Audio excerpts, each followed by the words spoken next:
সারা দেশ চলছে এক পথে, কে কটা ভোট পাবে, একটা ভোট বেশি হলো তিনি হবে দেশের এমপি মন্ত্রী, কিসব বলতে হয়, লাভটা কি?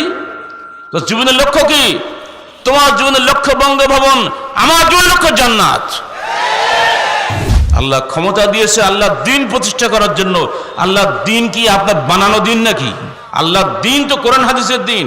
কিসের চীন, কিসের আরব, কিসের ভারত, সবই মুসলমানের। কারণ মুসলমানের জন্যই আল্লাহ পাক পৃথিবী সৃষ্টি করেছেন, কাফেরের জন্য করেন নাই। সারা পৃথিবীতে দুইটা দাসত্বের সংগ্রাম চলছে, একটা মানুষের দাসত্ব, একটা আল্লাহর দাসত্ব। সব জায়গায় চলছে মানুষের দাসত্ব। আমার রাস্তা কোরআন হাদিস, আমার নেতা মুহাম্মদ রাসূলুল্লাহ, আমার বিধান পবিত্র কোরআন এবং সুন্নাহ, এর বাইরে কিছুই জানি না, জানতেও চাই না, শোনারও কোনো প্রয়োজন আমার নাই।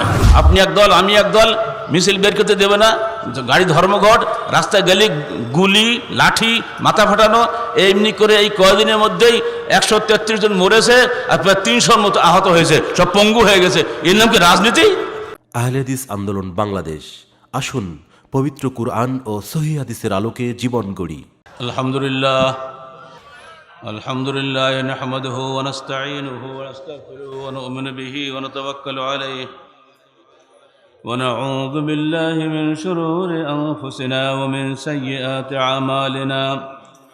মান ইয়াহদিহিল্লাহু ফালা মুদিল্লা লাহু ওয়া মান ইউদ্লিল ফালা হাদিয়া লাহু। ونشهد أن لا إله إلا الله وحده لا شريك له ونشهد أن محمدا عبده ورسوله. فقد قال الله تعالى في الكلام المجيد بحسن بيانه الوجيز. فأعوذ بالله السميع العليم من الشيطان الرجيم. بسم الله الرحمن الرحيم. قل هذه سبيلي أدعو إلى الله على بصيرة أنا ومن اتبعني وسبحان الله وما أنا من المشركين. সূরা ইউসুফ 108। সম্মানিত সভাপতি, উপস্থিত ওলামায়ে কেরাম ও সুধী মণ্ডলী এবং আজকের এই কলারা উপজেলা সম্মেলনে সমবেত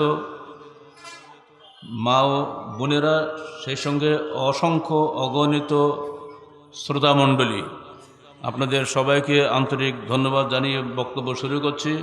মনে পড়ে 2016 সালের 23শে নভেম্বরে এই ময়দানে আপনাদের সামনে বক্তব্য রেখেছিলাম এবং তার দীর্ঘ অর্ধযুগ পরে আজকে আবার আল্লাহ পাক এখানে আমাদের বসার তৌফিক দান করেছেন। এই জন্য সবাই অন্তর থেকে বলুন আলহামদুলিল্লাহ।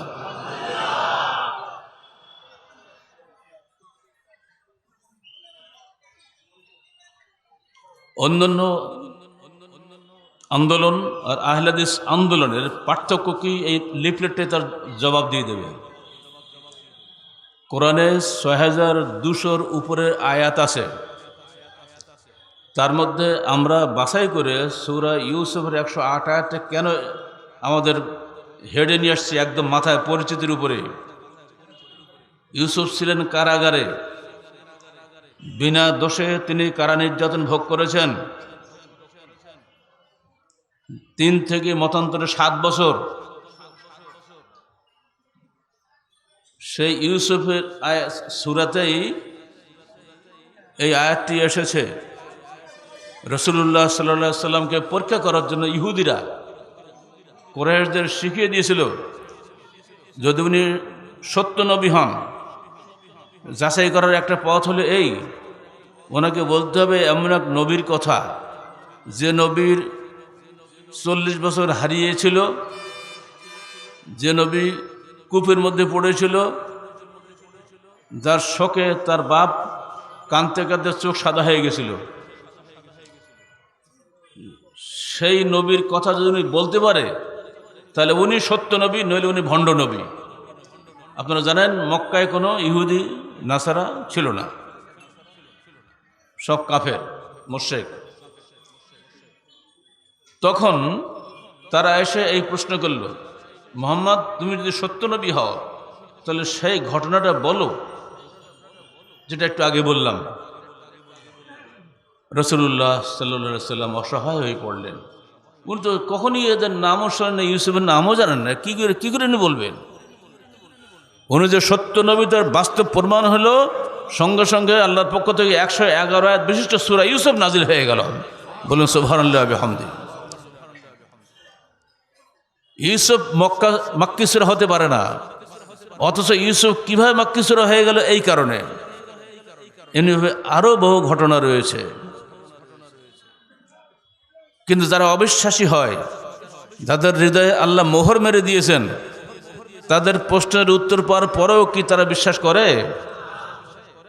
তারা একদিন এসে বলল, ইহুদিরা শিখিয়ে দেয়, ইহুদিরা চূড়ান্ত বহত্তরা, দেখো আসলে জাদুকর বলেই মনে হচ্ছে, নাহলে জানলো কি করে?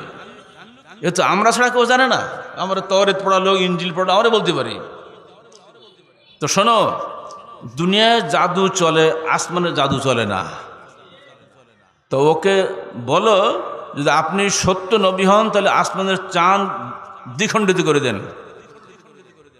উনি বলেন, হে আল্লাহ, আমাকে মিথ্যাবাদীরা কতভাবে পরীক্ষা নিচ্ছে, তুমি সত্যের বিজয় দান করো। আল্লাহর পক্ষ থেকে সঙ্গে সঙ্গে উনি চন্দ্র দ্বিখণ্ডিত হয়ে দুই দিকে পড়ে গেল। কোয়াইকান বনু কবায়েসের এক পাশে এক খণ্ড, আর এক পাশে আর এক খণ্ড। ভারতের রাজা নিজে তার রোজনামচায় এই ঘটনা লিখেছেন। আমি চট্টগ্রাম বিশ্ববিদ্যালয়ের ফার্সি বিভাগে গিয়ে তারিখে ফেরেশতা পড়ে তার এই রোজনামচা সংগ্রহ করে সেখানে গিয়ে আমি দেখেছি একটা হিন্দু রাজা হয়ে ভারতের, তিনি ওই চন্দ্র দ্বিখণ্ডিত ঘটনাটা তার রোজনামচা বলতে ডেইলি ডায়েরি, উনি ডায়েরি লিখতেন, অভ্যাস ছিল, উনি লিখছেন। তিনি লিখছেন, আর অনেকে লিখেছেন যারা বিদেশি। পরবর্তীকালে যখন মুসলমানরা ব্যবসায় দেশে বোম্বাইতে আসলেন, যাকে তখন থানা বন্দর বলা হতো গুজরাটে, সেখানে যখন তাদের এই চরিত্র দেখলেন, যারা সুদ খায় না, ঘুষ খায় না, আগেরা সুদের ভিত্তিতে ঋণ দিত, এখনও ঋণ দেয় না সুদের ভিত্তিতে, তোমাদের এই ব্যাপক পরিবর্তন কেন? তারা বলল, আরব দেশে এমন একজন নবী এসেছেন যিনি আমাদের জান্নাতের পথ দেখিয়েছেন, সত্য মিথ্যার পার্থক্য বুঝিয়ে দিয়েছেন। তাই আমরা এখন বাবা, আগে তো সুদের ব্যবসা করেছি তোমাদের সাথে, এখন আর করব না, এখন সব নগদ ব্যবসা হবে, বাকির ব্যবসা হবে, কিন্তু সুদ হবে না। যদি তুমি কোনো মাল বাকি রাখো, 1 বছর পরে দাও, তাও নেব, কিন্তু 1 পয়সা সুদ নেব না। এই আমূল পরিবর্তন থেকে গুজরাটের লোক, বোম্বাইয়ের লোক, শত শত না হাজার হাজার লক্ষ মুসলমান হয়ে গেল সেই সময়। ইসলাম বক্তৃতায় আসে নাই, ইসলাম এসেছে কর্মের মাধ্যমে, আচরণের মাধ্যমে। যে মানুষগুলো দুদিন আগে এইটা ছিল, আজকে এমন পরিবর্তন কেন হলো? তখন বলল, আচ্ছা তোমাদের এই নবী কি সেই লোক যে চন্দ্র দ্বিখণ্ডিত হয়ে গেছিল একবার? এটা কে করলো? আমরা আজও কোনো ব্যাখ্যা খুঁজে পাইনি, আমাদের ব্রাহ্মণরা বলতেই পারছে না। এই তো আমাদের নবী, আমাদের সামনে। আব্দুল্লাহ ইবনে ওমরের বয়স তখন 15 বছর, এটা আমাদের সামনে ঘটেছে ঘটনা, তোমরা দেখছো নাকি? না, তখন ডায়েরি খুলে দেখাচ্ছে রাজার ছেলে, এই দেখেন আমার আব্বার ডায়েরি, দেখেন অমুক দিন অমুক তারিখ অমুক সময় চাঁদ দ্বিখণ্ডিত হয়ে গেছিল, পরে আবার জোড়ালে হয়ে গেল। বলুন সুবহানাল্লাহি ওয়া বিহামদিহি। বিশ্ব ইতিহাসের অপূর্ব, অনির্বচনীয় এবং অশ্রুতপূর্ব এই ঘটনার আজ পর্যন্ত কোনো তদন্ত কোনো বৈজ্ঞানিক কর্মকর্তা করতে পারে নাই। রসুলের নবুয়ত জমিনে এবং আসমানের সর্বত্র, তিনি শেষ নবী, শ্রেষ্ঠ নবী। তিনি শুধুমাত্র মানুষের নবী নন, বয়স্ত ইলাল খালকি কুল্লিহি, পুরো সৃষ্টির জগতের জন্য আমি প্রেরিত হয়েছি। পরিষ্কার হাদিস পড়ে দেখেন, মিশকাতে হাদিসগুলো সব রয়েছে। আমরা এমন এক নবীর উম্মত, তার নেতৃত্ব সারা পৃথিবী সর্বত্র, শুধু নয় আসমানে, জমিনে, আপনি শুনবেন এমনকি জঙ্গলের পশুদের মধ্যে। রাসূলুল্লাহ সাল্লাল্লাহু আলাইহি সাল্লাম এক জিহাদে গিয়েছেন, রাস্তায় আসতে গিয়ে একজন সৈনিক যে কোনো কারণে হোক জলছুট হয়ে গেছে, জঙ্গলের মধ্যে পড়ে পথ হারিয়ে ফেলেছে। হঠাৎ করে একটা দুর্দান্ত বাঘ এসে হামলা দিয়ে পড়েছে সামনে, হিংস্র বাঘ। বুঝতে পারছেন বাঘের চেহারা, সুন্দরবনের লোক আপনারা। তখন উনি বলছেন, দেখো আমি মুহাম্মাদের সাহাবী, তুমি আমাকে মেরো না। সঙ্গে সঙ্গে বাঘ পিছিয়ে গেছে। বলুন সুবহানাল্লাহ ওয়া বিহামদিহি। তারপর বাঘ কাছে এসে গা ঘেঁষতেছে, মানে আদর করছে, সম্মান করছে। তারপরে উনি বললেন, আমি আমার নবীর সাহাবীদের যে দল গেছে সে দলটা হারিয়ে ফেলেছে, তার কোন পদে গেছে আমি পথ চিনতে পারছি না। হে সিংহ, তুমি কি আমাকে সে বাঘরা তো অনেক কিছু জানে, পথের খবর, জঙ্গলের পথ ওরাই ভালো খবর রাখে, আমাকে কি সেই পথ দেখিয়ে নিয়ে যেতে পারো? তখন বাঘ তাকে সাথে নিয়ে চললো। একেবারে ওই দেখা যাচ্ছে সেনাবাহিনী, দূর থেকে দেখেই বাঘ তার গায়ে ঘেঁষতে লাগলো, মানে এবার তুমি যাও, ওতে দেখা যাচ্ছে। তখন সাহাবী দৌড়ে গিয়ে তার দলের সঙ্গে মিশে গেলেন। এই ঘটনায় প্রমাণ করে যে জঙ্গলের বাঘেরও নবী আমার নবী মুহাম্মদ রাসূলুল্লাহ সাল্লাল্লাহু আলাইহি ওয়াসাল্লাম। শুধু ইয়া নবী সালাম আলাইকা দিলে হবে না, কুল ইন কুনতুম তুহিব্বুনাল্লাহ ফাত্তাবিউনি ইউহিব্বুকুমুল্লাহ। যদি তোমরা মনে করো আল্লাহকে ভালোবাসি, তোমরা আমার অনুসরণ করো, তাহলে আল্লাহ তোমাদের ভালোবাসবেন। আল্লাহর ভালোবাসা নির্ভর করে আল্লাহর রসুলের আনুগত্যের উপরে। মুহাম্মাদুন ফারকুম বাইনান নাস, মুহাম্মদ হচ্ছে মানুষ জাতির মধ্যে পার্থক্যকারী মানদণ্ড, সত্য মিথ্যার মানদণ্ডকারী। কে যদি প্রশ্ন করি আপনি কি বলবেন? উত্তর কি আপনাদের বলেন তো? এবার একটু ভোট করি। সত্য মিথ্যার মানদণ্ড কে? কোরআন হাদিস। বলতে পারেন না? সত্য মিথ্যার মানদণ্ড কোরআন এবং সুন্নাহ। আরো বলেন, সত্য মিথ্যার মানদণ্ড হাদিস। আল্লাহ রাসূল বলছেন, মুহাম্মাদুন ফারকুম বাইনান নাস, মান আতানি ফাদাখালাল জান্নাহ ওয়া মান আসানি ফাকাদ আবা। যে ব্যক্তি আমার অনুসরণ করলো সে জান্নাতে প্রবেশ করলো, আর যে আমার অবাধ্যতা করলো সে অসম্মত হলো, অর্থাৎ জাহান্নামে চলে গেল। এর মাঝখানে কোনো রাস্তা আছে? হাজত আছে নাকি? হয় জান্নাত নয় জাহান্নাম, মাঝখানে কোনো জায়গা আছে? ব্রিটিশ গভর্নমেন্ট এদেশের স্বাধীনতা আন্দোলনকে দমন করার জন্য হাজত নামে একটা প্রথা চালু করেছিল। বিনা বিচারে হাজতের নামে, হাজত মানে প্রয়োজন, রেখে দিত, যুগের পর যুগ থাকতে পড়ে পচাইত। আমি তার মধ্যে একজন, 3 বছর 6 মাস 6 দিন আমাকে হাজতে রেখে দিয়েছে বিনা বিচারে। কাল কিয়ামতের মাঠে সাক্ষাৎ হবে ওই নির্যাতনকারীদের বিরুদ্ধে। আমার প্রশ্ন দাঁড়াবে, দুনিয়া তো পার পেয়ে যেতে পারো মুনাফিকি করে, ওইখানে কোনো মুনাফিকি চলবে? আমি সহ আমার অসংখ্য কর্মী সারা বাংলাদেশে যারা নির্যাতিত হয়েছে, যাদের স্ত্রীদের চোখের পানিতে কাপড় ভিজে গেছে, যাদের মা বোনদের দোয়ায় সমস্ত জমিন কেঁপে উঠেছে, নির্দোষ মানুষটাকে কেন তোরা কারাগারে দিলে? এই সমস্ত মানুষের বিরুদ্ধে তাদের সেদিন কি জবাব হবে সেদিন আপনারা টের পাবেন। আল্লাহ ক্ষমতা দিয়েছে আল্লাহ দিন প্রতিষ্ঠা করার জন্য। আল্লাহ দিন কি আপনার বানানো দিন নাকি? আল্লাহ দিন তো কোরআন হাদিসের দিন, আর কোরআন হাদিসের দিকে দাওয়াত দেয় আহলে হাদিস আন্দোলন। আহলে হাদিস মানে কি? হাদিসের অনুসারী। আমরা পরিষ্কার বলে দিয়েছে, যেটা আমার নবী বলেছেন, কুল হাযিহি সাবিলি। আমরা অদ্ব্যর্থহীনভাবে কলারর জনসভায় বলে দিচ্ছি, শুনে রাখো হে জনগণ, এটাই আমার রাস্তা। আমার রাস্তা কোরআন হাদিস, আমার নেতা মুহাম্মদ রাসূলুল্লাহ, আমার বিধান পবিত্র কোরআন এবং সুন্নাহ। এর বাইরে কিছুই জানি না, জানতেও চাই না, শোনারও কোনো প্রয়োজন আমার নাই। কোরআন হাদিস নিয়ে জীবন গড়ার চেষ্টা করে যাব, কোরআন হাদিসের উপরে জীবন গেলেও থাকবো, এবং কোরআন হাদিস নিয়ে ইনশাআল্লাহ কবর আলোকিত হবে, আমাদের কবর ইনশাআল্লাহ অন্ধকার হবে না।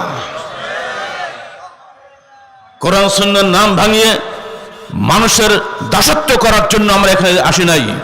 সারা পৃথিবীতে 2টা দাসত্বের সংগ্রাম চলছে, একটা মানুষের দাসত্ব, একটা আল্লাহর দাসত্ব। সব জায়গায় চলছে মানুষের দাসত্ব। আল্লাহ বলছেন,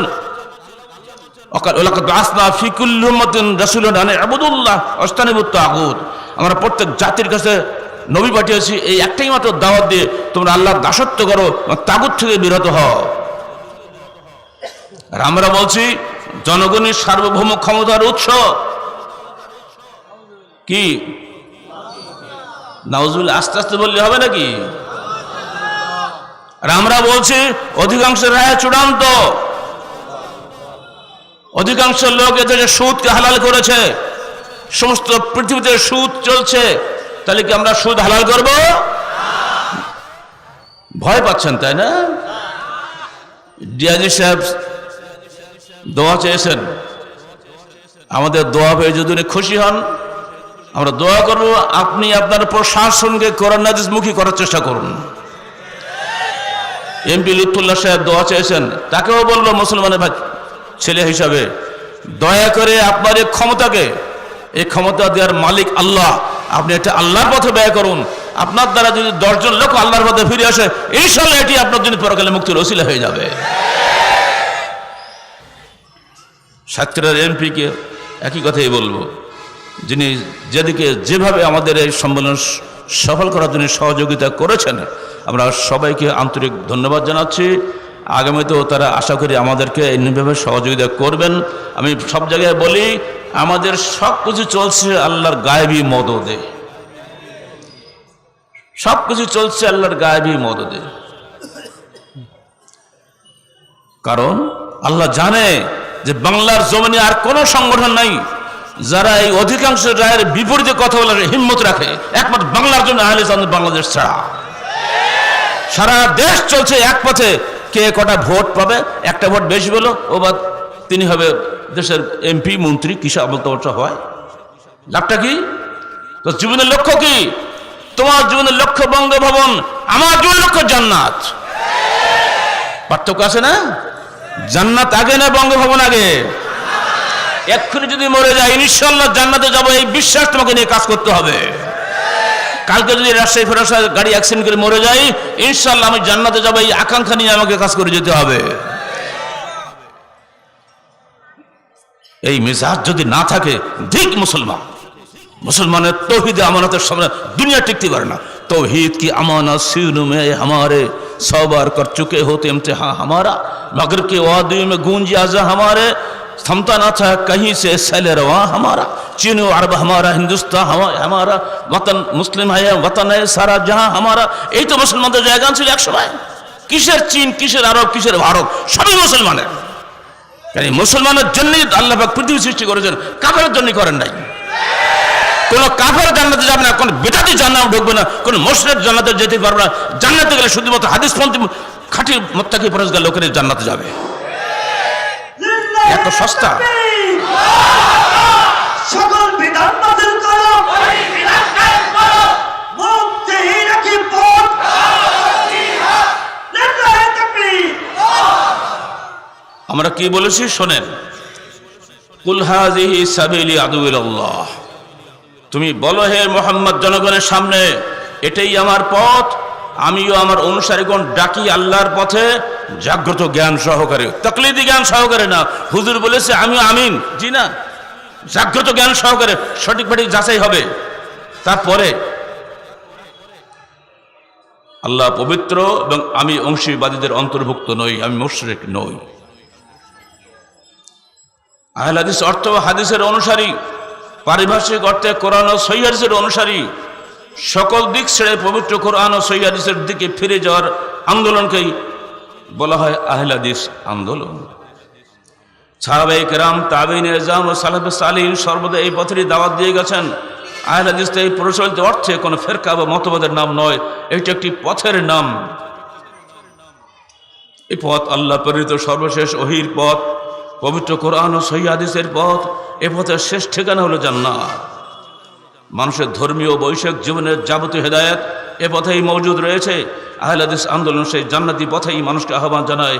এই আন্দোলন তাই মুমিনের ইহকালীন মঙ্গল ও পরকালীন মুক্তির একমাত্র আন্দোলন। হাজার হাজার না লক্ষ লক্ষ লিফলেট সারা বাংলার জমিনে চলে গেছে, নেটে চলে গেছে, দেশে বিদেশে হাজারো মানুষ পড়ছে, ইংরেজি করে তারা দেখছে, সর্বত্র দেখছে। আসলে এর নতুন আন্দোলন পৃথিবী যা চায় এরা তা চায় না। পৃথিবী একদিকে, এরা আর একদিকে, পার্থক্য হচ্ছে না? আপনার সাহসে কুলালে, আমি এই জন্য বারবার বলি আহলে হাদিস আন্দোলন ভীতু কাপুরুষের আন্দোলন নয়, এই আন্দোলন সাহসী আন্দোলন। যারা জান্নাতের জন্য জীবন দিতে প্রস্তুত শুধু তাদের জন্য এই আন্দোলন। কোন মরার জন্য আন্দোলন না, যে মরতে চায় তার জন্য আন্দোলন। ভয়ে যে আগাতে মরে যান, আপনাদের কি করতে হবে? বন্ধুগণ আমার, সত্যের জন্য সাহস লাগে, সত্যের জন্য, সত্যের প্রতি ভালোবাসা লাগে, সত্যের জন্য আকাঙ্ক্ষা লাগে।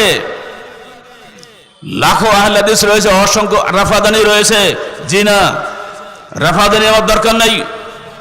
ইমাম শাফির লোকেরা রাফাদান করে, ইমাম মালিকের লোকেরা রাফাদান করে, আমাদের হাম্বলিরাও রাফাদানি করে, আহলে হাদিসরাও রাফাদানি করে। কিন্তু আমাদের একটা পুরনো গঠনতন্ত্র আছে বাংলার জমিনে, তারা বলে কি জানেন? যে আমরা হলাম বট গাছ। কারা বুঝতে পারছেন? বেরেন থাকলে বুঝে নিন কাদেরকে বলছে। আমরা হলাম বট গাছ, আমাদের ছায়া তলে 80 বছরের বৃদ্ধ ছায়া পাবে, 8 বছরের শিশু ছায়া পাবে, অতএব তোমরা বট গাছের তলায় এসো। আর আমরা বলি বট গাছ মরলে 10টা বাড়ি গাড়ি ভেঙে ফেলে, আর বট গাছের শিকড় দিয়ে কোনো বট গাছ বের হয় না। আর আমরা হলাম কলা গাছ। কলা গাছ, কলা মানুষ খাবে, গাছ পড়বে, কোড় বেরোবে, আবার হবে, কবার বারবা।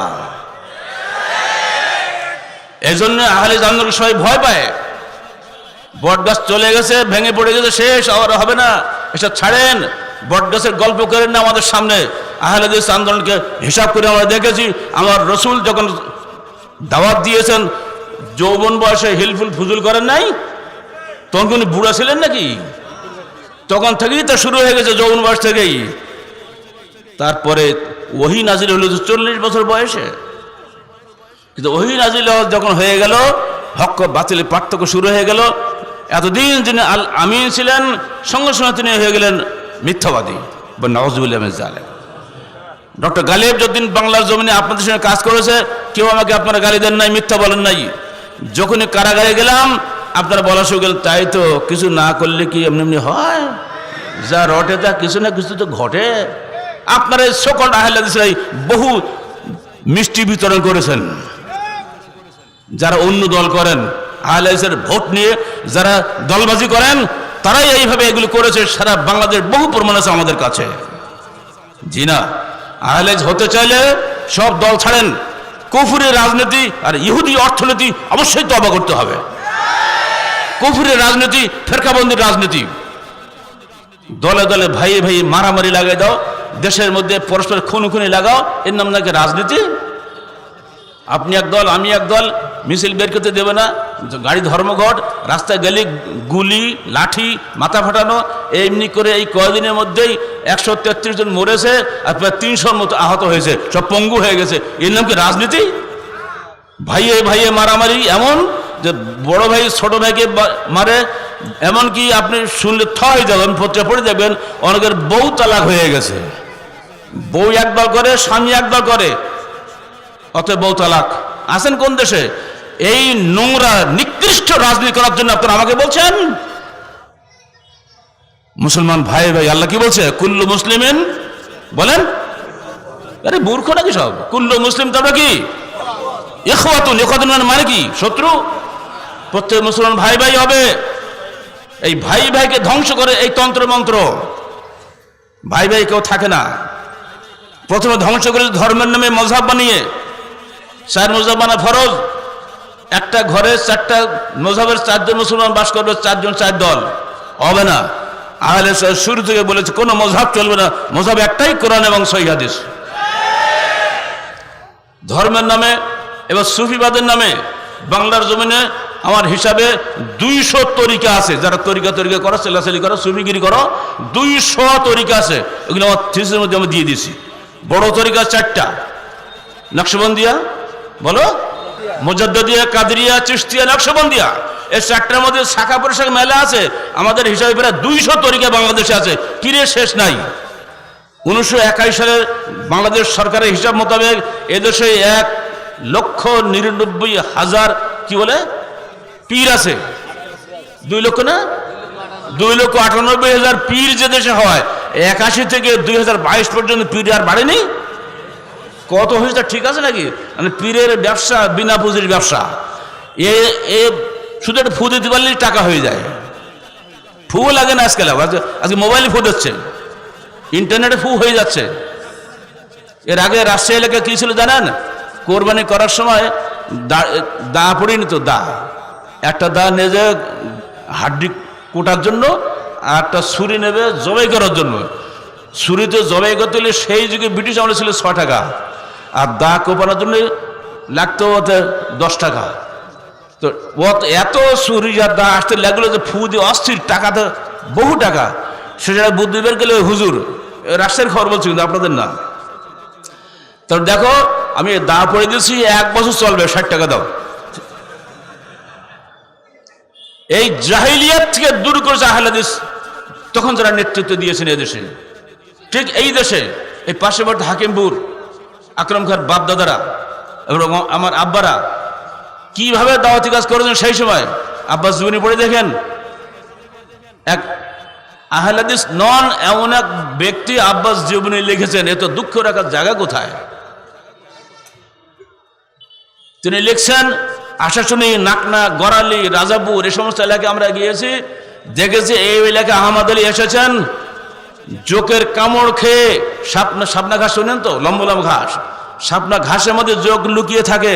উনি গামছা পরে ছোট ছোট খাল সাঁতরে পার হয়েছেন, ওই লবণ নিয়ে যেদিন পকেটে করে লবণ দিয়ে সমস্ত পা লালে লাল হয়ে গেছে জোক সরিয়ে দেওয়ার পরে।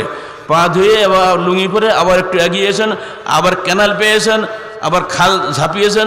এই করে করে ওই সমস্ত ওরা ছিল জেলে নিকারি হিন্দু, নিম্ন জাতের জেলে হিন্দু সব। তাদেরকে তিনি দিনের দাওয়াত দিয়েছেন, মুসলমান করেছেন। আর আমি এখন তার ছেলে হয়ে ওই সব জায়গায় যে সংগঠন করছি, আমি তার চেয়ে অনেক অনেক অনেক গুণ নিচে, ওই কষ্ট আমি করি নাই। চলে গেছি সুন্দরবনে, বাংলার সর্বশেষ প্রান্ত সুন্দরবনে, কালাবগি, দক্ষিণ কালাবগি, নলিয়ান, সুতরখালি, এরপরে আর কোনো মাটির অংশ নাই বাংলাদেশে। আমি 1990 সালের 31শে ডিসেম্বরে যখন সেখানে আমি মসজিদ উদ্বোধন করার জন্য গেলাম, আমি হতবাক হয়ে গেলাম। এ কি, আগে অত জানতাম না। সেই যে 90 সালে গিয়েছি, আর গেছিলাম 2009 সালে আয়লা দুর্গতদের সাহায্য করার জন্য। আমার সঙ্গে তাহরিকের সম্পাদক ডক্টর সাখাওয়াত ছিল, আমার মেজো ছেলে ডক্টর নাজিব ছিল, আর আমি 3 জন হাঁটু পানির মধ্যে দাঁড়িয়ে। মিশকাত হোসেন বলছে, বয়স 75-এর উপরে, বল ভাই আপনি আমাদের মাওলানা সাহেবের ছেলে? হ্যাঁ। তো উনি তো আমাদের মুসলমান করেছেন। আমরা ছিলাম জাহিল নিকারি, মাছ ধরি ধরে খাতাম, হিন্দু কিছু বুঝতাম না, পূজা করতাম মা দুর্গা, মা করি ঘুরি ঘুরি বেড়াতাম। আর উনি এসে আমাদের শিখিয়েছেন, বাবা বলে কিছুই না, দুর্গা বলে কিছু নাই, ও রাম বলে কিছু নাই, এ সবগুলো ভুয়া কথা। বাবা তুমি আল্লাহকে ডাকো, আসো পানির মধ্যে, তোমাকে অবশ্যই যে কোনো সময় ডুবি মরতে হবে, আল্লাহর কাছে ক্ষমা চাও, তওবা করো, মুসলমান হও। সেই সব জায়গায় আমরা এখন যে সংগঠন করছি, তাহলে মূলত কৃতিত্ব কাদের ছিল? আগের লোকদের না আমাদের? কথা বলেন, আগের না আমাদের? নিঃসন্দেহে আগে সে মুরব্বীরা যা করে গেছেন, আমরা তাদের সবার প্রতি কৃতজ্ঞতা স্বীকার করছি। উনি যদি না থাকতেন সাতক্ষীরাতে, এই সাতক্ষীরা লোকরাও রাজশাহীর মতো ওরকমভাবে দাপড়া মুসলমান হয়ে যেত। এই সবগুলো উনাকে সরিয়ে দিয়েছেন। 1967 সালে আব্বার সঙ্গে আমি ঢাকা আজাদ অফিসে গিয়েছি। মাওলানা আকরাম খান তখন প্লুরিসি রোগে, অর্থাৎ নিম্নাঙ্গ প্যারালাইজড হয়ে উনি পড়ে আছেন, চেয়ারে শুয়ে, লম্বা চেয়ার, ইজি চেয়ার না কি বলে। আব্বা তখন আকিদা মোহাম্মদী বইটা লিখছেন, যে ওটা বইটা ওনার হাতে দিয়েছেন। এক নিঃশ্বাসে পড়ে ফেললো। আশ্চর্য হয়ে গেলাম যে মানুষটা কি। পড়া শেষ বলছেন, আহমদ আলী তুমি যে লিখতে শিখেছ? তা আব্বাস জবাব দিচ্ছেন, ওস্তাদজি দিনরাত জামাত সমাজ নিয়ে থাকি, লেখার সময় পাই না। জবাব দিচ্ছেন মাওলানা আকরাম খান, আহমদ আলী দুনিয়ায় কিছু যারা করেছে ব্যস্ত লোকেরাই করেছে, অলস লোকেরা কিছুই করে নাই। কত বড় উপদেশ। আমি আজও জীবন সন্ধ্যা এসো, আজকে আমার বয়স 75 থেকে 76 রানিং, আগামী ফেব্রুয়ারিতে 76 বছর বয়স হবে আমার। এখনো পর্যন্ত ওই ঘটনা আমি বলছি আপনাদের সামনে। এগুলো কি দারুণ উপদেশ নয়? আপনাদের বলছি, অলসতা করবেন না, বিলাসিতার মধ্যে ঢুকবেন না। বাড়ি হচ্ছে টাইলস ফিটিং, বাড়ি হচ্ছে, দেখতে পাচ্ছি সব। এই বাড়ি থাকবে না, রেখে চলে যেতে হবে। আপনার আদরের ছেলে আপনাকে নিচে ফেলে গোসল দিয়ে মাটির মধ্যে শোয়াইয়ে দেবে। আপনার আখিরাতের বাড়ি তৈরি করুন। ঘুম হতে পারে না, অলসতা আমাদের এই যে লিফলেটের মধ্যেই লেখা আছে, অলসতা ও বিলাসিতাকে হারাম করতে হবে। পারবেন? পারবেন না, আমি জানি পারবেন না। অলসতা এবং বিলাসিতা হারাম করতে পারলে আহলে হাদিস আন্দোলন বাংলাদেশে বা আহলে যুব সংঘের মধ্যে আসেন, দেখবেন অলস মস্তিষ্ক শয়তানের ভাই, আড্ডাখানা। আমাকে এই পদে দেওয়া হলো না, আরে বাপরে বাপ, আমি এরকম একটা বড়, আমার এই পদে দেওয়ার, এই যদি একবার ঢুকে যায় মনের মধ্যে তোমার, তুমি শেষ, তোমার সারা জীবনের আমল শেষ। রিয়া এবং শ্রুতি চলবে না। এখানে প্রথম কথা মনে রাখতে হবে, আমরা হাবলুল্লাহর অনুসারী, আমরা আব্দুল্লাহর অনুসারী নই। বুঝলেন বিষয়টা?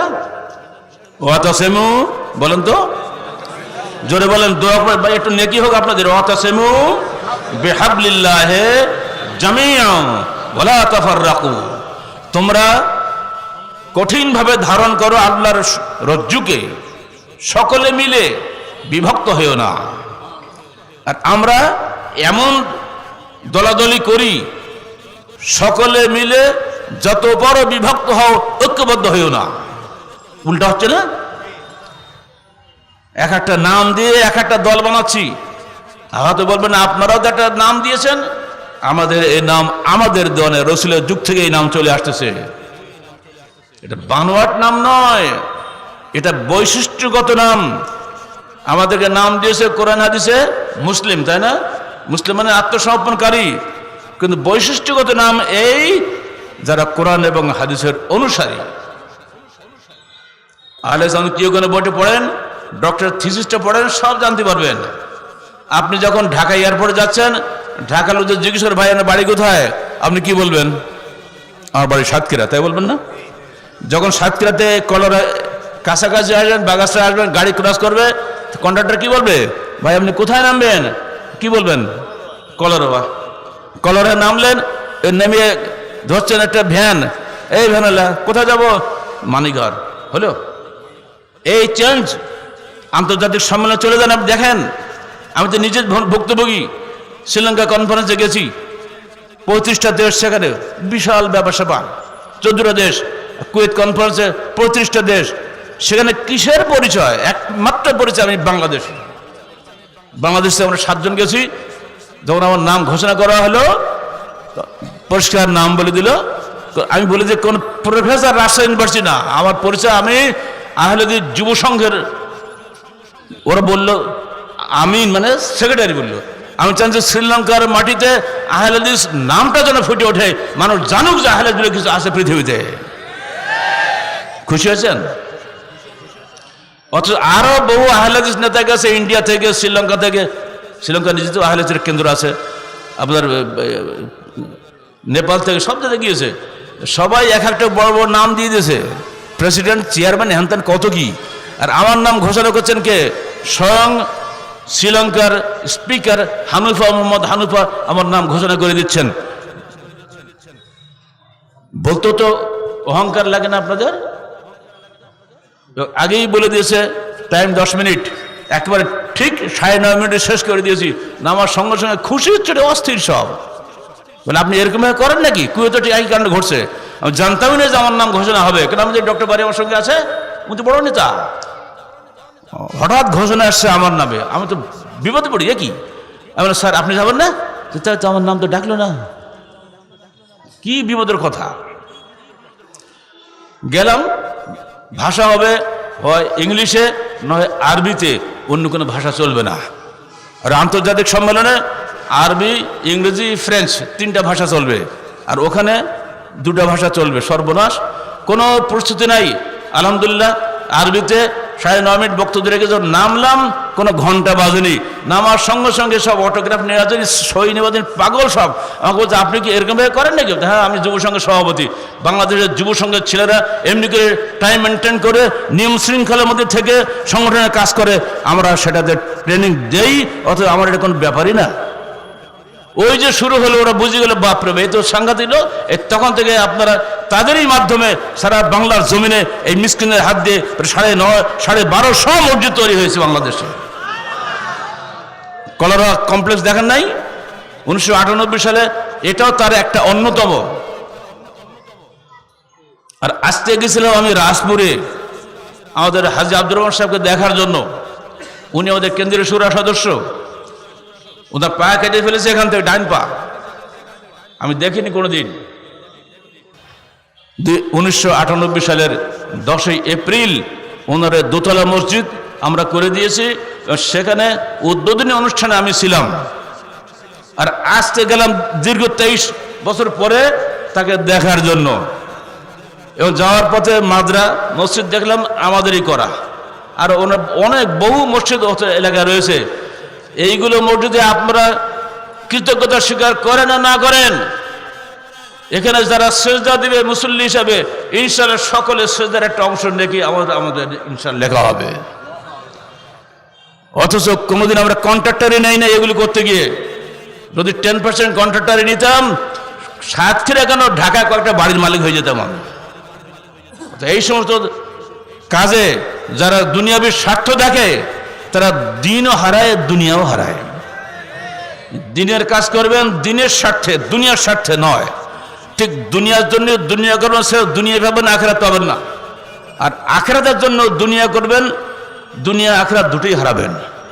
আর দুনিয়ার জন্য আখেরাত করবেন, দুনিয়াও শেষ, আখেরাতও শেষ। আহলে হাদিস আন্দোলন বাংলাদেশ কশ্চিনকালেও দুনিয়া অর্জনের জন্য আখেরাতের আন্দোলন করে না। মূল কথা হচ্ছে ওয়াতাসামু বিহাবলিল্লাহ, তোমরা আল্লাহর রজ্জুকে ধারণ করো। রজ্জুটা কি? কোরআন হাদিসের ব্যাখ্যা হচ্ছে রজ্জু হচ্ছে কোরআন এবং হাদিস। রজ্জু কোনো ফেকার বই নয়। আর বলতে হবে রজ্জু আপনাদের তৈরি করা কোনো সংবিধান নয়। রজ্জু আল্লাহর পাঠানো ওহীর বিধান, কোরআন এবং হাদিস। মুসলমানকে শুধু মানব জাতিকে বলা হয়েছে রজ্জু ধরার জন্য। আমরা সেই হুকুমটাই মেনে চলার চেষ্টা করছি। আমাকে রিমান্ডে নিয়ে জিজ্ঞেস করা হচ্ছে, আপনি দেশের সংবিধান মানেন না? বলে হ্যাঁ, কেন মানবো না, মেনেই তো চলি। এই যে আপনি বলেছেন তবলিগ ইস্তেমার ভাষণে, আমার ভাষণটা নিয়ে আমাকে দেখাচ্ছে আমরা কোরআন হাদিসের বিরুদ্ধে। এমন কি সংবিধান হলেও কথা দেখে ওরে বাপরে বিরাট পয়েন্ট একটা পেয়ে গেছে, ফাঁসি তো দিতে হবে, কি দিয়ে দেবে, কোন পয়েন্ট খুঁজে পেতে হবে তো। আমি তখন বললাম ঠিক আছে, ধন্যবাদ আপনাদের, আপনার সবাই মুসলমান কি না তাই বলেন। তাহলে আমরা মুসলমান।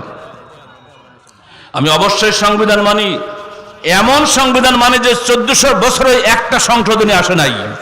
আর আপনার সংশোধনী মাত্র এই কয়দিনের মধ্যে 14 বার সংশোধন হয়ে গেছে। তাহলে কোনটা মানবো তাই আপনারা বলে দেন, সেটা করবো। তো আর কি বলবে, আর উত্তর দিতে পারে? লাভের মধ্যে লাভ হলো আমি কারাগার থেকে বেরিয়ে মাদারটেক মসজিদে জুমার খোদবা দিয়েছি। খোদবার পরে দাঁড়িয়ে যে এক মুখ দাঁড়িয়ে নিয়ে গলা জড়িয়ে দিয়ে বলছে, স্যার আমি সেই পাপী সেই লোক, যদি আপনার সঙ্গে রিমান্ডে আমি না থাকতাম, যদি আমি আপনার রিমান্ডের অফিসার না হইতাম, আজকে আমি আহলে হাদিস হতে পারতাম না। আপনি আমার জন্য দোয়া করবেন। তো রিমান্ডে যে লাভ হলো, লস হলো? বিরাট লাভ। ছোটখাটো লাভ? ছোটখাটো লাভ না।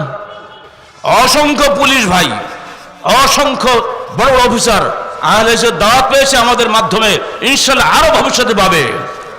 আমি এই অবসরে ধন্যবাদ জানাচ্ছি বাংলাদেশের নবনিযুক্ত প্রধান বিচারপতি জনাব হাসান ফয়েজ সিদ্দিকী, কুষ্টিয়ার মানুষ।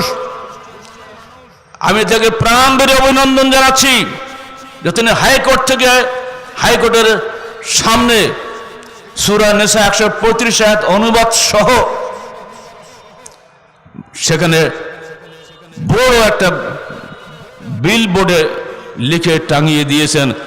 শত শত আইনজীবী এবং মোয়াক্কেলরা যাতায়াত করবে রাজপথে, আর তারা দেখবে সূরা নিসাটা পড়বে, যেখানে বলা হয়েছে যে দেখো তুমি বিচারে কোনো পক্ষপাতিত্ব করো না, তোমার বাপ হোক সন্তান হোক যাই হোক, কোনো বিচারে পক্ষপাতিত্ব করো না। এই আয়াতটার বসানোর জন্য আমরাই প্রথম দাবি করি 2016 সালে। আর তারিখের সম্পাদক পড়ে দেখবেন, সেখানে বলেছিলাম যে আমেরিকার হার্ভার্ড ইউনিভার্সিটির ল ফ্যাকাল্টির লাইব্রেরির সামনে এই আয়াতটা তারা স্টিলের পাত দিয়ে লিখে রেখেছে, তাদের ইংরেজি ভাষা অনুবাদ করে বাংলার জমিনে 18 কোটি মুসলমানের হাইকোর্টের সামনে গ্রিক দেবী থেমিসের মূর্তি কেন থাকবে? ন্যায় বিচারের প্রতীক গ্রিক দেবী থেমিস, সেটা মূর্তি বানিয়ে রেখেছে হাইকোর্টের সামনে। আগে যিনি প্রধান বিচারপতি ছিলেন হিন্দু SK সিনহা, তার আমলে এই কাজটা করে গেছে সে। অথচ সেই হাইকোর্টের আইনজীবী জামাতও আছে, বিএনপি আছে, আওয়ামী লীগ আছে, কত লিখতে তো ঠিক আছে বাংলাদেশে, কেউ কোনো প্রতিবাদ করে নাই, ঠিক এইসব আইনজীবীরা। কিন্তু আলহামদুলিল্লাহ ইনি ক্ষমতায় যাওয়ার সাথে সাথে এই বড় কাজ করেছেন। আল্লাহ পাক তাকে দীর্ঘজীবী দান করুন এবং এই নেকির জন্য আল্লাহ তাকে উত্তম জাযা দান করুন। তাকে ধন্যবাদ জানিয়ে চিঠি পাঠিয়েছি, আরও 10টা বই দিয়ে একটা সেট পাঠিয়ে দিয়েছি। যদি আল্লাহ পাক ওনার হাতে পৌঁছে দেন, ইনশাআল্লাহ আহলে হাদিস আন্দোলনটা কি উনি বুঝতে পারবেন। সেখানে দাওয়াত পৌঁছে দিয়েছে। এমনি করে দাওয়াত যাচ্ছে সর্বত্র। ক্রিকেট খেলোয়াড়দের নাম সবাই জানেন। আমাকে নিউজিল্যান্ড থেকে সেদিন ক্রিকেট খেলোয়াড় নিজে আমাকে ফোন করছে, স্যার দেখেন সালাতুর রসুলের ফসল আমরা সবাই। কই আলহামদুলিল্লাহ পড়লেন তো? কেউ বলে দিলি বলে তো অর্ধেক নাকি আমার হইল, আপনি ফেল।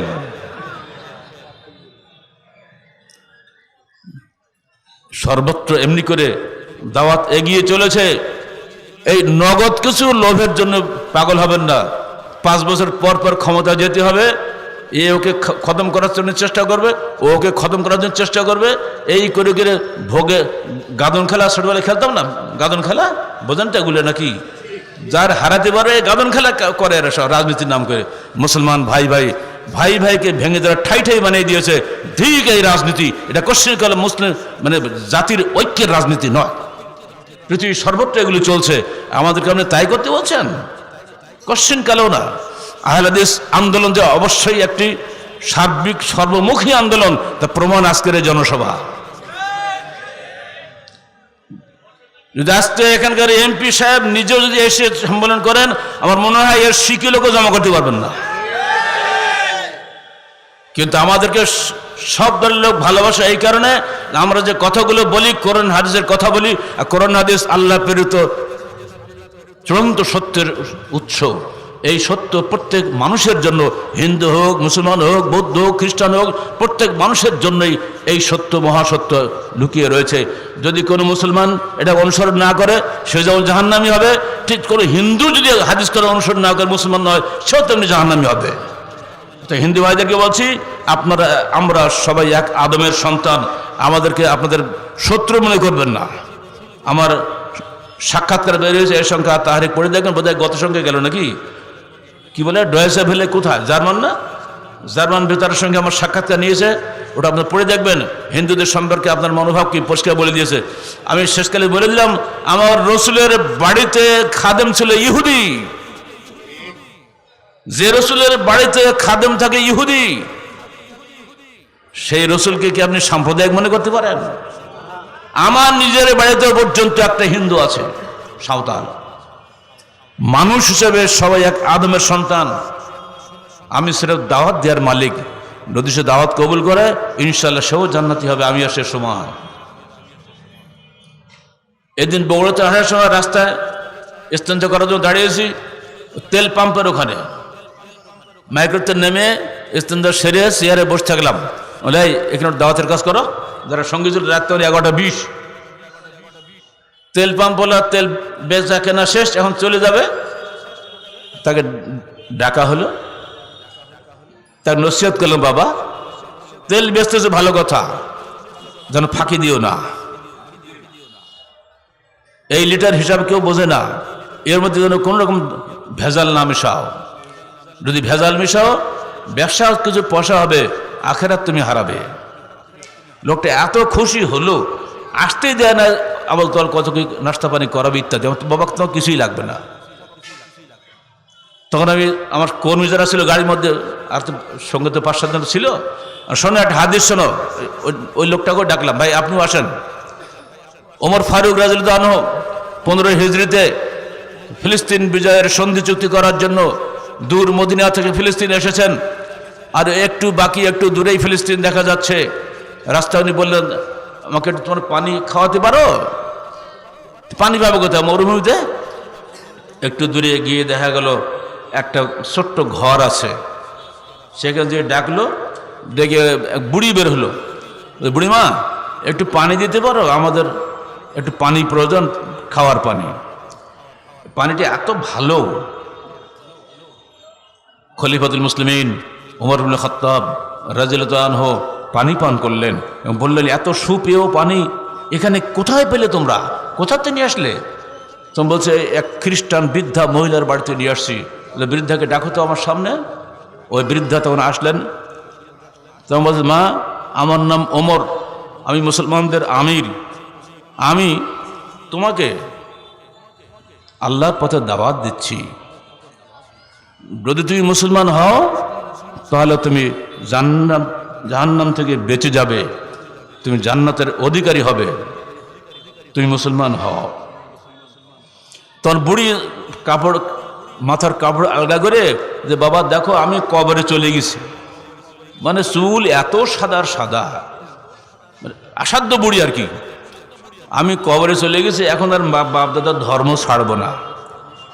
ওমর ফারুক আল্লাহর কাছে হাত উঠিয়ে বলে, হে আল্লাহ, তুমি দেখেছো তোমার ওমর খলিফা হয়ে অহংকারী হয়ে যায় নাই, সে একজন খ্রিস্টান বৃদ্ধাকে পর্যন্ত দাওয়াত দিল, সে দাওয়াত কবুল করে নাই।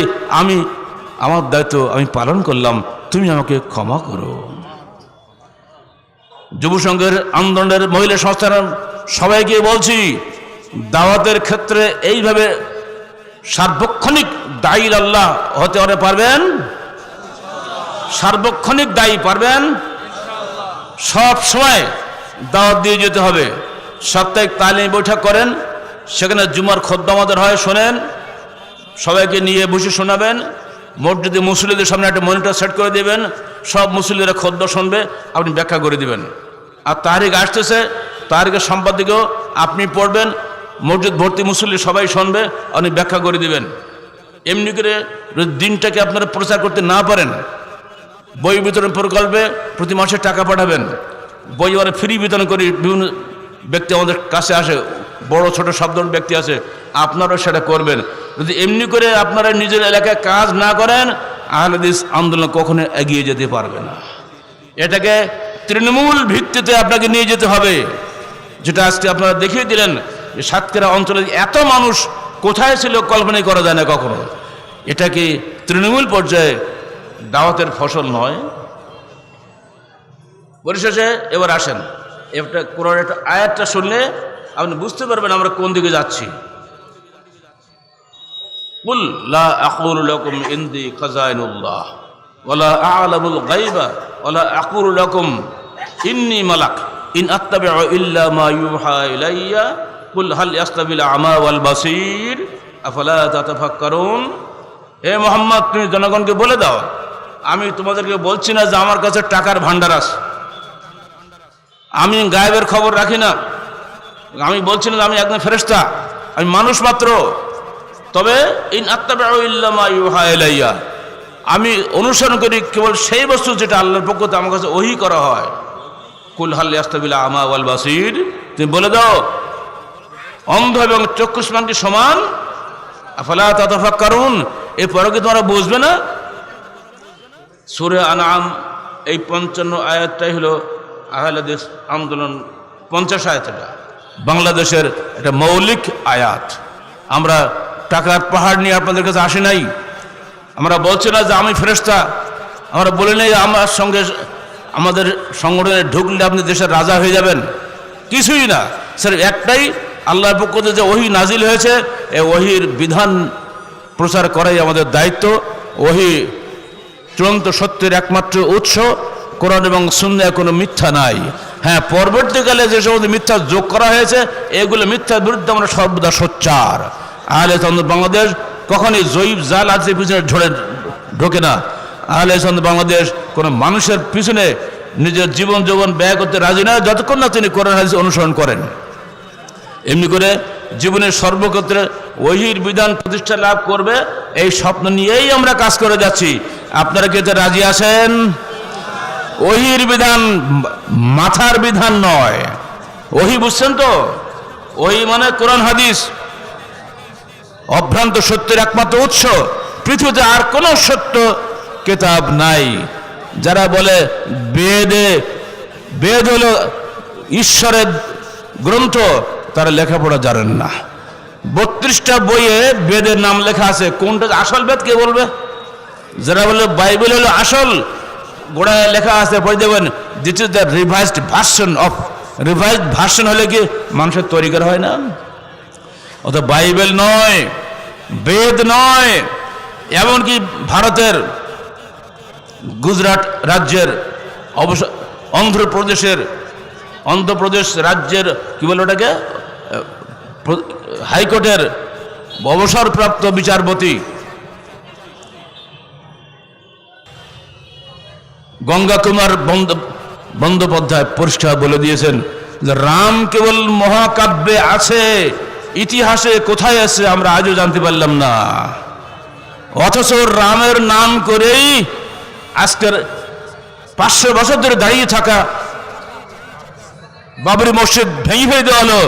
আমি যদি বলি হে অমুক, তোমার বাড়ির তলে আমার একটা বাড়ি ছিল, তাহলে কি আদালত আমাকে দিবে? অথচ সুপ্রিম কোর্ট 27 বছর ধরে বিচার করে করে শেষকালে সেখানে মুসলমানদের এই অধিকারকে নষ্ট করে দিল, রাম মন্দির নির্মিত হয়ে গেল। আজকে আবার শুনলাম নাকি এখানে বলে মক্কেশ্বরী নাকি এটা শুরু হয়েছে। আজকে মোবাইলে দেখলাম ভারতে আর এক পাগল, সে বলছে মক্কার নিচে ঈশ্বরের ছিল, সেই ঈশ্বরের সে দেবতা ভেঙে মক্কা বানানো হয়েছে, অর্থাৎ ওটার নাম হলো মক্কেশ্বরী। আর হাজারে আসওয়াদ হলো শিবলিঙ্গ, ওইটা মানুষ মুসলমানদের চুমু খায়। বলুন নাউজুবিল্লাহ মিন যালিক। একটা পরে একটা এইভাবে ধোঁয়া তুলছে আর মুসলমানদের বিরুদ্ধে জুলুম করার জন্য অজুহাত খুঁজছে। আমরা তীব্র ভাষায় প্রতিবাদ করছি। মক্কা মুআজ্জামা ইন্না আউওয়ালা বাইতিন ওযিআ লিন-নাসি বিবাক্কাতা মুবারাকান। পড়ে দেখো কোরআন, কোরআনে মিথ্যা কথা নাই, লা রাইবা ফিহি, কোরআনে কোনো মিথ্যা নাই, পরিষ্কার বলে দিচ্ছে পৃথিবীর সর্বপ্রথম ইবাদত গৃহ হচ্ছে মক্কা। আর তুমি বলছো ওখানে মক্কেশ্বরী, গায়ের জোরে বললে হবে? প্রমাণ কোথায়? এমনি করে করে দিন দিন মুসলমানদের বিরুদ্ধে সর্বত্র যেভাবে উত্তেজনা সৃষ্টি করা হচ্ছে, আমাদের সরকারও কোনো কথা বলে না, আলেমরাও কোনো কথা বলে না, আর দলগুলো থাকে গেলে ভোটের তালে। এবার বলবে কখন? বন্ধুরা আমার, আহলে আন্দোলন বাংলাদেশ এবং বাংলাদেশ আহলে যুব সংঘ তাদের জীবনকে ইমারত বায়াতের ভিত্তিতে পরিচালিত করে। দুনিয়ার কোনো দেশে কোনো সংগঠনে বায়াত পাবেন না। শপথ আছে সব জায়গায়, কিন্তু বায়াত নাই। অথচ আমার রসুল শুরু করেছেন বায়াত দিয়ে, কারণ সে আল্লাহর নামে বিক্রি হয়ে যায়। কেন? সে কোরআন এবং হাদিস মানবে বলে অঙ্গীকার করে, শুধু অঙ্গীকার নয়, আল্লাহ নয় বিক্রি, জীবন বিক্রি করতে প্রস্তুত হয়ে যায়। আপনারা কি কোরআন হাদিসের জন্য জীবন বিক্রি করতে রাজি আছেন? জীবন বাজি রাখতে রাজি আছেন? আমি একা জেল খাটবো, আপনারা খাটবেন না? খাটতে হবে। জনস্রোত দেখলে সরকারের সবকিছু পরিবর্তন হয়ে যায়। আমার মুক্তির দাবিতে আপনারা যখন সাতক্ষীরায় প্রথম সম্মেলন করেছিলেন, কোন জায়গা ওটা? সাতক্ষীরা কোথায়? সিটি কলেজের মাঠে, মনে পড়ে না আপনাদের? সেদিন অর্ডার ছিল উপর থেকে, স্টেজে যেগুলো আছে সবগুলিকে অ্যারেস্ট করা হবে। কিন্তু যখন জনস্রোত এসে গেল তখন তো স্যার কয়টাকে মারবো? জনস্রোত। আজকে এখানে গুলি চালালে তো শত শত মানুষ মরবে, আমরা এটা পারবো না। তো অর্ডার পরিবর্তন হয়ে গেল। জনগণ যদি এগিয়ে আসে, জনবিপ্লব তৈরি হয়ে যায়, আমরা সমাজ বিপ্লবের আন্দোলন করি, সরকার বিপ্লবের নয়। সরকার আজ আছে কাল থাকবে না, কিন্তু সরকারকে আমরা আনুগত্য করব এই কারণে যে সরকারের গুরুদায়িত্ব যিনি পালন করছেন, আখেরাতে জবাব দিতে তার দিতে হবে না আমার দিতে হবে? জবাব দেন। সরকারকে দিতে হবে না? সরকার যিনি আছেন তার আনুগত্য করে, আল্লাহর রসুলের হুকুম আছে, খবরদার। আমার পরে তোমাদের উপরে অনেক সরকার আসবে, তারিফুনা ওয়া তুনকিরুনা, কেউ ভালো কাজ করবে, কেউ মন্দ কাজ করবে। যখন মন্দ কাজ করে তখন তোমরা ওটাকে, যে ব্যক্তি অপছন্দ করবে সে মুক্তি পাবে, আর যে ব্যক্তি প্রতিবাদ করবে সেও জাহান্নাম থেকে নিরাপদ হয়ে যাবে। আর যে ব্যক্তি সরকারের অন্যায়ের অনুসরণ করবে এবং তার পিছনে স্লোগান দিয়ে বেড়াবে, তখন সাহাবে কেরাম বললেন, হে আল্লাহ রসুল, তাহলে কি আমরা ওই সরকারকে উড়িয়ে দেবো না, সিংহাসন থেকে ফেলে দেবো না? বা তার বিরুদ্ধে যুদ্ধ করবো না? আল্লাহ রাসূল দুবার বললেন লা মা সাল্লাও, লা মা সাল্লাও। যতক্ষণ সরকার সালাতে নিষেধ না করে ততক্ষণ তোমরা খবরদার সরকারের বিরুদ্ধে বিদ্রোহ করো না। আব্দু আলাইহিম হাক্কাহুম ও সালুল্লাহ হাক্কাকুম, সরকারের হক সরকারকে দাও, আল্লাহর হক তোমাদের হক আল্লাহর কাছে চাও। এই হাদিসটা আমাদের সামনে নাই? এই হাদিস আছে বলেই আমরা সরকারের বিরুদ্ধে কোনো বিদ্রোহাত্মক আচরণ করি না। মিছিল মিটিং করে সরকারকে হটিয়ে দেবো কেন? ওখানে গেলে যদি আমি যাই আমার দায়িত্ব পড়বে না? যারা আছে তারাই ভোগান্তি ভোগবে, কিয়ামতের দিনে তারা মুসলমান। সমস্ত 18 কোটি মানুষের দায় দায়িত্ব নিয়ে তারা ওখানে বসে আছে। যদি তারা তাদের দায়িত্ব পালন না করে, হাদিসটা মনে রাখবেন, ওমা মিন আবদিন ইস্তারঈহিল্লাহু বিরআয়াতান ফায়ামুতু ইয়াওমা ইয়ামুতু ওয়া হুয়া গাশিন লিরআয়াতিহি ইল্লা হারামাল্লাহু আলাইহিল জান্নাহ। আমি যখন কোনো বান্দাকে জনগণের নেতা বানাই, অতঃপর সে যদি তার দায়িত্ব যথাযথ পালন না করে খেয়ানতকারী হিসেবে মৃত্যুবরণ করে, তার উপরে আমি জান্নাতকে হারাম করে দিলাম। আমরা কি চান যে গালের সাহেব জান্নাত হারাম হয়ে যাক? আপনার জান্নাত হারাম হোক এটা আপনি চাইবেন নাকি? বরং যারা আছে তাদের প্রতি আমরা আনুগত্য বজায় রাখবো। তারা অন্যায় করলে প্রতিবাদ করবো, প্রতিবাদ না করলে আমাকে জাহান্নামে হতে হবে। আমরা অবশ্যই প্রতিবাদ করব বাঁচার জন্য। হাদিস তো শুনলেন তো সব। অথবা ঘৃণা করবো, তাও তো হবে। অতএব আমরা কেন আনুগত্য করি? কিছু বোকার দল বলে কি আমিরে জামাত আওয়ামী লীগ হয়ে গেছে, বলে না?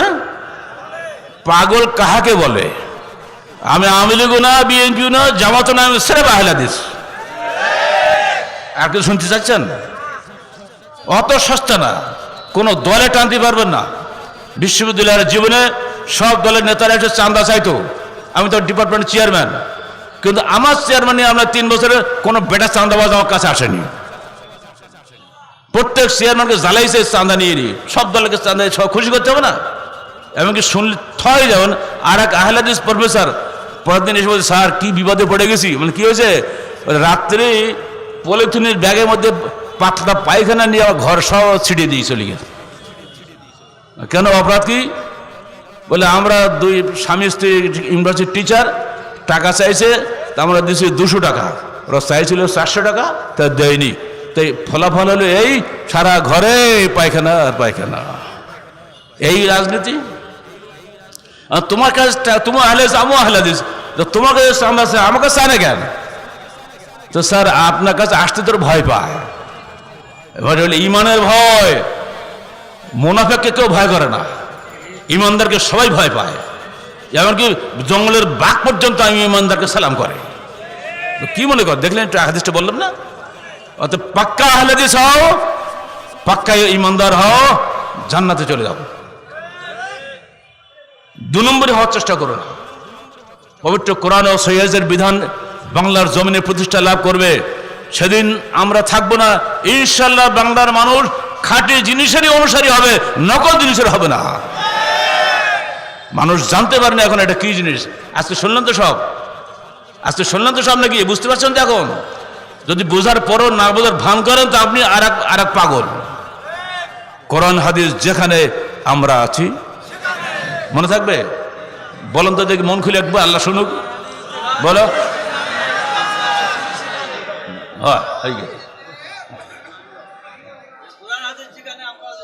আরে সব পাগল মরিছে সব। উঠে দাঁড়াও,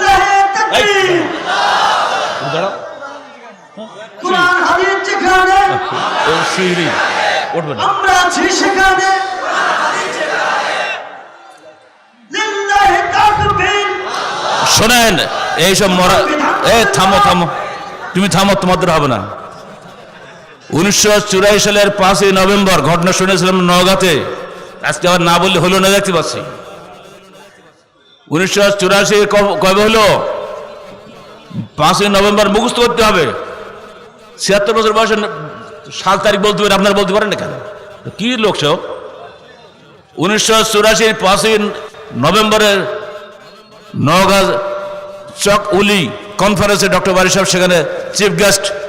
এর মাসুদুল প্রামাণিক, যিনি এখনো এমপি আছেন, তিনি সেখানে ছিলেন, স্থানীয় এমপি হিসাবে তিনি সেখানে ছিলেন। প্রথম দিন আমার ডায়রিয়া হয়, আমি বক্তব্য দিতে পারি নাই। আমি আসার আগে চিঠি চলে গেছে আমার কাছে, আপনি যেন এই সম্মেলনে আসবেন না, যে আসেন তাহলে বৃহত্তর মুসলিম সমাজকে নিয়ে আপনাকে রুখে দেওয়া হবে। দোয়া করি আপনি মুসলিম হয়ে মরুন। মানে আমাকে ওরা মুসলমানই মনে করে না, যেহেতু ওদের দল আমি করি না, অতএব আমি মুসলমান না। এই চরমপন্থীরা খারেজিরা হযরত আলীকেও মুসলমান নয় করে নাই, তারা রক্তকে হালাল করেছিল। যারা আমার কারাগারকে হালাল করেছে তারা নিঃসন্দেহে খারেজি। কারাগার আমি যখন গেলাম, আমার পাশে ছিল 16 জন ফাঁসির আসামি, আর আমি একা বিনা ফাঁসির লোক, তখন তো রায় তো হয়নি। ওরা বলে, স্যার আপনাদের মতো লোক যদি কারাগারে আসে তো আমরা কোথায় যাব? লজ্জায় শরমে। স্যার কারাগার তো চোরের জায়গা, চোর ডাকাত কারাগার থাকে, আপনি কেন এর মধ্যে আসছেন? বাবা আমি তো ইচ্ছা করে আসি, আমাদের জোরকে নিয়ে এসে কি করবো? প্রতিদিন সকালে ওদেরকে 10 দিতাম, তফসির শোনাতাম, ইত্যাদি ইত্যাদি।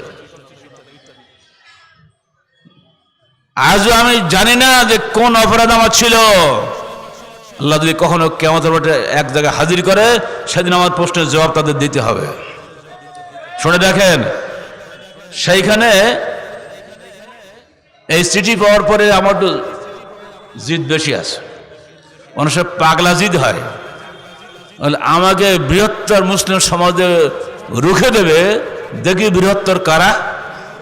চলে গেলাম, স্টেজে বসছে এইভাবে, ডান পাশে বসা আছে, আমি তো চিনি না কে দিছে চিঠি, তো ছবি থাকে না। পরে বুঝলাম ওই হুমকিদাতা আমার ডান পাশে, উনি এক কলেজের প্রভাষক, পুরো স্টেজ ভর্তি ওরাই সব।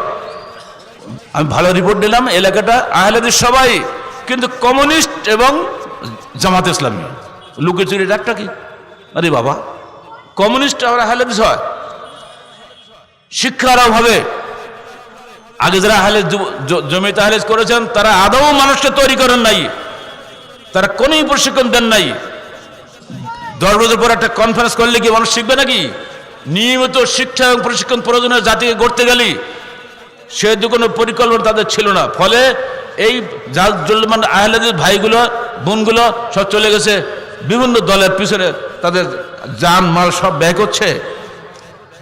তো দ্বিতীয় দিন আমি উঠলাম, আমি তো চিনি না কাউকে, আমি শুরু করলাম, ভাই শোনো, জনগণ বসো, আমি আজকে এখানে এসেছি রাজনীতি করার জন্য। লোক তো বলে কি ধর্ম সব আবার রাজনীতি? হ্যাঁ, ধর্ম রাজনীতি আলাদা নয়, মানুষের জীবনটা সার্বিক জীবন নিয়ে ইসলাম। ইসলামের রাজনীতি আলাদা, ধর্ম আলাদা। এইসব ধোঁকাবাজি কে বলছে তোমাদেরকে? হাত আলাদা, পা আলাদা, মাথা আলাদা, 100 বার ঠিক, কিন্তু একটা দেহের অংশ নয় কি বলেন? বুঝতে পারেননি? ইসলাম একটা দেহ, তার হাতও আছে, পাও আছে, মাথা আছে, সবই আছে। উমুদুহুস সালাত, তার প্রধান উমুদ মানে স্তম্ভ হচ্ছে সালাত। তার অর্থ হলো যাকাত। বার্ষিক সম্মেলন হলো হজ। বছরে 1 মাস সিয়াম পালন করা।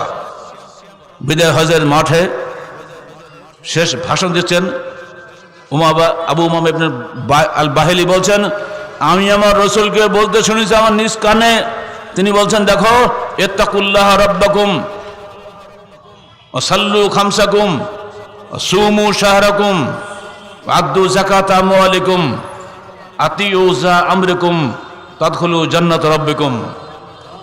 হে মানুষ, 1,40,000 মতান্তরে 1,24,000 মানুষের সামনে রাসূলুল্লাহ সাল্লাল্লাহু আলাইহি ওয়াসাল্লাম ঐতিহাসিক ভাষণ, বিনা মাইকে ভাষণ দিচ্ছেন, এবং সেই ভাষণ উচ্চস্বরে প্রকাশ করছেন তিনি সে কুখ্যাত উমাইয়া ইবনে খালাবের ছেলে রাবিয়া। তার কণ্ঠ ছিল খুব জোরালো। আল্লাহ পাক ওই কাফের ছেলের মুখ দিয়ে সেদিন আল্লাহ রাসূলের ভাষণ প্রচার করিয়ে দিলেন। সে জলদ গম্ভীর ভাষণ তিনি বললেন, ওয়াবুদুল্লাহ রাব্বাকুম, হে জনগণ, তোমাদের এক আল্লাহর, এক প্রতিপালক আল্লাহর দাসত্ব করো। আমরাও আপনাদের বলছি, হিন্দু হও, মুসলিম হও, যে যাই হও, এক আদমের সন্তান, সবাই আল্লাহর দাসত্ব করো। এটা শেষ নবীর ভাষণ। আমি আজকে আপনাদের সামনে সেই ভাষণ দিয়ে যাচ্ছি। 2 নম্বর, সাল্লু খামসাকুম, 5 ওয়াক্ত সালাত আদায় করো। দৈনিক 5 বার যদি কেউ আল্লাহর সামনে মাথা নত করে, সে কি শয়তানের সামনে মাথা নত করতে পারে? সুমু শাহরাকুম, বছরে 1 মাস সিয়াম পালন করো।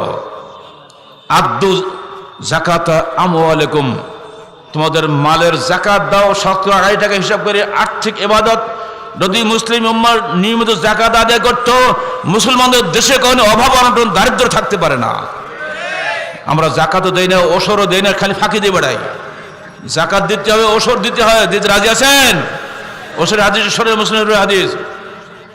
একদিন মেঘ চলে আসতেছে, মেঘের থেকে আওয়াজ আসলো, ওই অমুকের ক্ষেতে পানি বর্ষণ করো। এই আওয়াজ শুনে একজন লোক দৌড়িয়ে চলে আসছে মেঘের সঙ্গে সঙ্গে। হঠাৎ মেঘটা থেমে গেল, ব্যাপক তুমুল বৃষ্টি বর্ষণ হলো। আর এই জমির মালিক কোদাল দিয়ে দিয়ে পানি দেখিয়ে দিচ্ছে পানি কোন দিকে যাবে। সমস্ত ক্ষেত সেঁচা হয়ে গেল, আঙ্গুরের ক্ষেত। ওইবার লোকটা যে বলছে, হে ক্ষেতের মালিক, আপনি কি নেকির কাজ করেন? তো না, তো এমন তো নেকির কাজ করি না। কেন, কি হয়েছে? বলে, আমি দূর থেকে শুনলাম অমুকের ক্ষেতে বর্ষণ করো। আরবিতে, উনি তো আরবি জানার লোক, তো এই জন্য আমি ওই মেঘের সঙ্গে দৌড়ে দৌড়ে হাঁপাতে হাঁপাতে এখানে চলে আসছি। মেঘটা এখানে থেমে গেছে, ঠিক আপনার জমিতে আল্লাহ পানি বর্ষণ করেছেন। এর কারণটা কি? তো বলছে, আমি কখনই আমার এই যখনই আমি আগে হাটে ঢেন্ডরা দেই, হে অমুকেরা, হে লোকজন, আগামীকালকে আমি আঙ্গুরের বাগান ভাঙবো, আঙ্গুরের 3 ভাগের 1 ভাগ তোমরা নিয়ে যেও, 1 ভাগ আমার ছেলে মেয়ে খাবে, আর 1 ভাগ আমি আগামী বছর বীজ হিসাবে রেখে দেবো। আমি এইটা করি, আর তো কিছু করি না। সুবহানাল্লাহি ওয়া বিহামদিহি, আমি আল্লাহকে ফাঁকি দেয়নি বলে আল্লাহ আমাকে দিবে এরম করে? হ্যাঁ, চারিপাশে কোনো মাটিতে বৃষ্টি নাই, এই মাটিতে বৃষ্টি, শুধু আল্লাহকে আপনি ফাঁকি দেননি সেই জন্য। অতএব সাতক্ষীরার মানুষ, দয়া করে ওসর ফাঁকি দিবেন না। রাজি আছেন? জাকাত ফাঁকি দিবেন না। ইনশাআল্লাহ সাতক্ষীরায় কোনো অভাব হবে না। সরকারের 5টা পয়সাও সাতক্ষীরায় ব্যয় করার দরকার হবে না। বন্ধুরা আমার, এরপর বলছেন, সুমু শাহরাকুম আদ্দু জাকাত আমওয়ালিকুম আতিউ আমরিকুম তাদখুলু জান্নাত রাব্বিকুম, তোমরা তোমাদের আমিরের আনুগত্য করো এবং তোমাদের প্রতিপালকের জান্নাতে প্রবেশ করো। বলো সুবহানাল্লাহি ওয়া বিহামদিহি। আর আমিরের আনুগত্য নাই। আমিরের আনুগত্য করলে নাকি কি হয়? মেলা ওয়াজ শুনে, হুজুররাই ওয়াজগুলো করছে এখন। আমির মানা বেদাত, বায়াত করা বেদাত, এ নাকি পীর মুরিদি। কি পীর মুরিদি? আপনারা আমাকে কত টাকা দেন? নজনিয়াজ দেন নাকি? আমার বাসায় পাঠিয়ে দেন? জি না, অত সস্তা না। আমির আর বায়াত এটা কোরআন এবং হাদিসের টার্ম। কোরআনের 3 জায়গায় ইমারতের কথা এসেছে। এইসব নিয়ে খেলা করেছেন না। আমি বাংলাদেশ সরকারকে ধন্যবাদ দেব। মাননীয় প্রধান সেনাপতি তার সৈন্যদেরকে ট্রেনিং শেষে ঢাকাতে তাদের যে বায়াত পড়িয়েছিলেন, আমাদের গঠনতন্ত্রে কোরআনের সূরা ফাত 10 নম্বর আয়াতটা লেখা আছে না? ইন্নাল্লাযিনা ইউবাইয়ুনাকা ইন্নামা ইউবাইয়ুনাল্লাহ ইয়াদুল্লাহি ফাওকা আইদিহিম, যারা হে মোহাম্মদ তোমার কাছে বায়াত করলো, তারা আল্লাহর কাছেই বায়াত করলো, আল্লাহর হাত তাদের হাতের উপরে রয়েছে। অত যে ব্যক্তি বায়াত ভঙ্গ করে সে তার নিজের ক্ষতির জন্য সেটা কাজ করে, আর যে ব্যক্তি বায়াত পূর্ণ করে ফাসায়ুতিহি আজরান আযীমা, অতি সত্তর আল্লাহর পক্ষ থেকে মহা পুরস্কারে পুরস্কৃত হবে। এই আয়াতটাই মাননীয় প্রধান সেনাপতি একজন আলেমকে দিয়ে মাইকে পড়াচ্ছেন। আর সমস্ত সৈন্যরা ট্রেন্ড সর্ব উচ্চ সৈন্য যারা বাংলাদেশের আছেন, তারা সবাই আলহামদুলিল্লাহ ওই অনুবাদ সহ পড়ে যাচ্ছেন। বলে আলহামদুলিল্লাহ। আমি বলবো আমাদের গঠনতন্ত্র সেনাবাহিনীর কাছে কবুল হয়ে গেছে। আর আপনি বলছেন বড় মাস্টারি করেন, তাই না? এইসব ছাড়েন। যারা বায়াতকে বেদাত বলে তারাই মূলত বেদাতি। এটা সুন্নাত, এই মুর্দা সুন্নাত আদায় করেই আমরা দায়িত্ব নিয়েছি, আমরা করে যাচ্ছি। যারা আমাদের ইমারতের হাতে বায়াত করে নেই, আমরা তাদেরকে কর্মী বলেই গ্রহণ করি না। বন্ধুরা আমার, আপনার জীবন, আপনার যৌবন, আপনার খাওয়া পাওয়া সব কিছু হবে কোরআন হাদিস অনুমতি। আপনার বাড়ির বউ বাচ্চা সব চলে কোরআন হাদিস অনুযায়ী। আপনার বাড়িটাই হবে একটা জান্নাতি বাড়ি ইনশাআল্লাহ, যদি আল্লাহ পাক কবুল করেন। কোরআন হাদিস যেখানে আমরা আছি সেখানে স্লোগানটা ওই দিনে দিয়েছিলাম, ভাই বসেন রাজনীতি করব। এখানে আমরা দুটো দল আছি, এই ভাই মানে সভাপতি, ইনি হলেন মাঝখানে দেশের কি বলে নির্বাচন কমিশনার, আর ওই পাশে একজন বসে আছেন, উনি কমিউনিস্ট পার্টির সভাপতি এমপি, আর এই পাশে যিনি বসে আছেন ইনি জামাতের এমপি। উনি বলছেন, হে ভাইরা আমার, ছোট বড় কোনো ভেদাভেদ থাকবে না, আঙুলের 5 আঙুল সমান হয়ে যাবে, তোমরা আমাকে ভোট দাও। এদিকে জামাতের এমপি বলছে, ভাইরা আমার, এদেশে অধিকাংশ লোক হানাফি মযহাব অনুযায়ী চলে, যে দেশে যে মযহাব অনুযায়ী অধিক সে মযহাব অনুযায়ী শাসন ব্যবস্থা হওয়াটাই স্বাভাবিক। তো অন্যরা যাকাত সিয়াম বিয়ে শাদী তারা নিজের মধ্যেই করবে। তখন আপনারা বলুন, আপনার কি নাস্তিকবাদী শাসন চান বাংলাদেশে? সবাই এক বাক্যে বলুন, আমরা নাস্তিক নই, নাস্তিক হতেও রাজি নই। তাহলে কি কমিউনিস্ট আমি পাস না ফেল? Fail, dam fail. এইবারে আসেন, ইনি বলছেন আমি ফেকা অনুযায়ী দেশ চালাবো। এখন আপনারা বলুন, ফেকা মানে কি? হেদায়া, সরবেকা, কুদুরি, উসুল শাসে, এইগুলি তো। আমি বলছি হেদায়া, সরবেকা, কুদুরি মানবেন, মুসলিম, তিরমিজি, বুখারী মানবেন, কোন দিকে ভোট দিবেন? সবাই বলেন আমরা বুখারী যেখানে আমরা সেখানে। ওই দিন প্রথম স্লোগান ওঠে, কোরআন হাদিস যেখানে আমরা আছি সেখানে কোরআন হাদিস ছাড়া অন্য কিছু মানে না, মানবো না। এখন বলেন, এই বেটা বল, ওটা মরা, ওটা এই গাধা, এক থাপ্পড় দাও। কোরআন হাদিস যেখানে দাঁড়াও। লিল্লাহি তাকবীর, লিল্লাহি তাকবীর। মহামুরব্বী দেশের সকল বিধান বাতিল কর, ভোটের একই মত, বাস, সকল বিধান বাতিল কর, আমেন। একই মত, কোরআন হাদিস যেখানে লিল্লাহি তাকবীর। আপনাদেরকে অশেষ ধন্যবাদ। মরা জাতিকে বাঁচাতে গেলে মাঝে মধ্যে এরকম করতে হয়েছে আমাকে। আজকে ধমক দিয়ে বলাইলাম, নাহলে সব বলতে চাচ্ছে কিন্তু বলবে কে? বিড়ালে গলে ঘন্টা বাঁধবে কে? সাহস নাই। সাহসী হও তোমরা, ভীতু কাপড় ছাড়ো। আমার এই স্লোগানের সামনে 100 বার জেল খাটতে রাজি আছি। আপনারা রাজি আছেন? যদি ডিএসপি উপরে হুকুম আসে, ওনাকে পাকড়াও করো। সে আমাদের ওই তন্ত্র মন্ত্রের বিরুদ্ধে কথা বলেছে, আপনি পাকড়াও করলে আরো বেশি করে বলবো, যেখানে গিয়েও বলবো। হ্যাঁ, একটাই পথ আছে, গুম করে দিলে হয়ে যাবে। বাস আল্লাহ, আজকাল তো গুম খুম অফান তো চলছেই, ওগুলো করলে ইনশাআল্লাহ আমি শহীদ হয়ে যাবো, কোনো তক্কা নেই।